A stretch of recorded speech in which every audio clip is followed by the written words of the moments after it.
ازيكم يا حلوين؟ عاملين ايه؟ يا رب تكونوا بخير. النهارده هنعمل مع بعض طريقة الكبدة الاسكندراني، وهقولك على كل اسرار الكبدة الاسكندراني، ازاي الكبدة ما تسودش منك ولا تعمل ريحة زفارة معاكي ولا تشد منك ولا تنشف.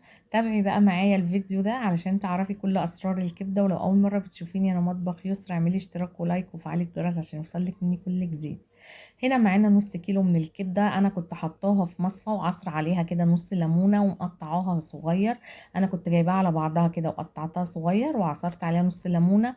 وما تشطفوهاش عشان انتي لو شطفتيها هتعمل معاكي زفارة. وبسيبها بقى في المصفى كده شويه، وبعد كده بقى بحطها في بول او في حاجه. البهارات معانا معلقه كبيره، معلقه صغيره من الكمون، ومعلقه صغيره من الكزبره، ونص معلقه من الفلفل الاسود، وربع معلقه كده من الشطه، وحسب ما انت ما بتحبي. ومعانا هنا بقى في الهون ضفنا هنا هو معانا حبه كده حلوين من الثوم، وعليها كده قرن فلفل كبير، وحسب ما بتحبي حامي او بارد. وضفنا البهارات كلها وهندقها. وطبعا الدق هنا هو بتاع كل التوابل والحاجات اللي احنا حطيناها ديت بتبقى احسن ما انت ما بتعمليها في الكب عشان ما تنزلش معاكي سوائل. وبتدقيها ناعم كده وبقت جاهزه اهي. خلاص كده معانا التتبيله بتاعت الكبده. بس هنضيف عليها كده اضافتين برضو هيدوها طعم وريحه معاكي تبقى حلوه جدا. هنضيف هنا هو مع بعض كده ليمونه هنعصرها عليها.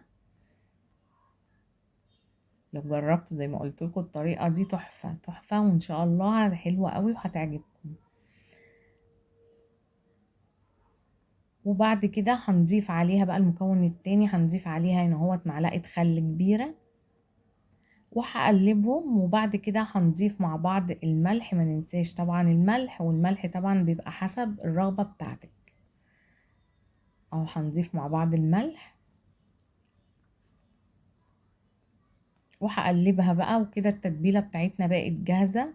دلوقتي بقى هنجيب كده الكبده وهنبتدي ان احنا بقى نحط عليها التتبيله. الكبده بتاعتنا اهيت، انا هفضيها في بوله الاول تانية اهي زي ما انتوا شايفين.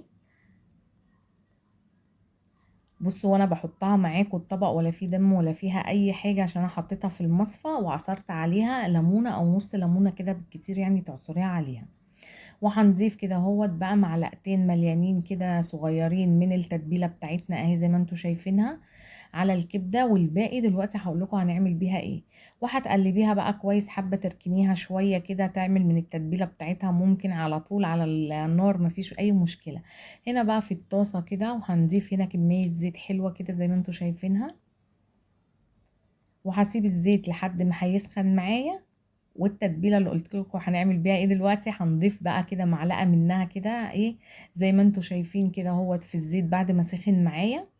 وهبتدي ان انا هديها كده هوت كام تقليبه كده لحد ما الريحه الحلوه بقى بتاعتها كده تطلع معانا.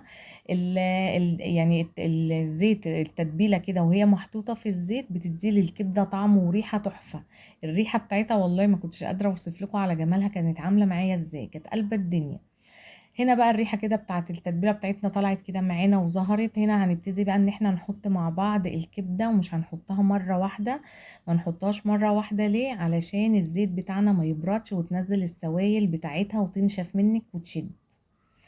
بس كده. وهبتدي بقى ايه ان انا هضيفتها كده كلها الكبدة. وهبتدي كده بالمعلقة ان انا افرد الكبدة كده في الطاسة كلها وما اقلبش فيها علشان ما تنزلش سوائل معانا وتشد زي ما قلنا. وهسيبها كده ايه من دقيقتين كده لتلاتة هتتشمع كده زي ما انتوا شايفينها. وبعد كده هنبتدي ان احنا نقلبها. هنا بعد كده دقيقتين او 3 دقايق كده ابتديت ان انا بقى اقلب كده اشوح بقى الكبدة زي ما انتوا شايفينها كده بالمنظر ده. وهسيبها بقى كده ايه على النار بقى شوية اهي. وهفردها برضو معاكم كده زي ما انتوا شايفين، وهسيبها بقى حبة. وبعد كده هرجع تاني ونشوف هنعمل بقى فيها ايه. بصوا هنا كده خلاص ابتدت بقى الكبده بتاعتنا ان هي ايه دخلت في السوا خلاص اهيت، وما نزلتش اي سوائل ولا نزلت معايا اي حاجه.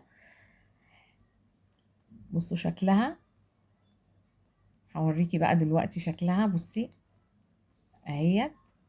هنا بقى انا حبيت برضو ان انا هضيف لها فلفل زي ما انتوا شايفين. وطبعا قطعي الفلفل بالكميه اللي انت حباها وبالحامي او بارد بقى براحتك.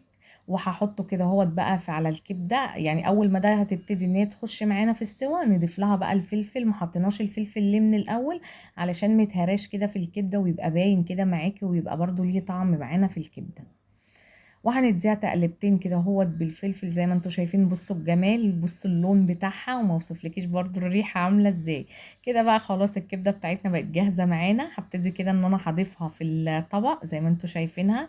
بصوا جمال الكبده. واهم حاجه الكبده تبقى اما تبقى معاكي رفيعه، تستوي معاكي بسرعه، وما تشدش منك ولا تنزل سوائل زي ما قلنا. بصوا بقى الجمال بتاعها. انا بقى النهارده ما كنتش حابه ان انا اعملها ايه، يعني انا بحط بقى هنا شويه زيت كده من عليها كده من على الوش. وما كنتش حابه ان انا اعملها في سندوتشات ولا حاجه. انا حبيت ان انا اغمسها بقى كده من الطبق على طول. وطبعا حابه هتعصري عليها ليمون، هتضيفي بقى عليها ليمون من على الوش. ودوت كان احلى كبده. واستنوني بقى في فيديو جديد. مع السلامه.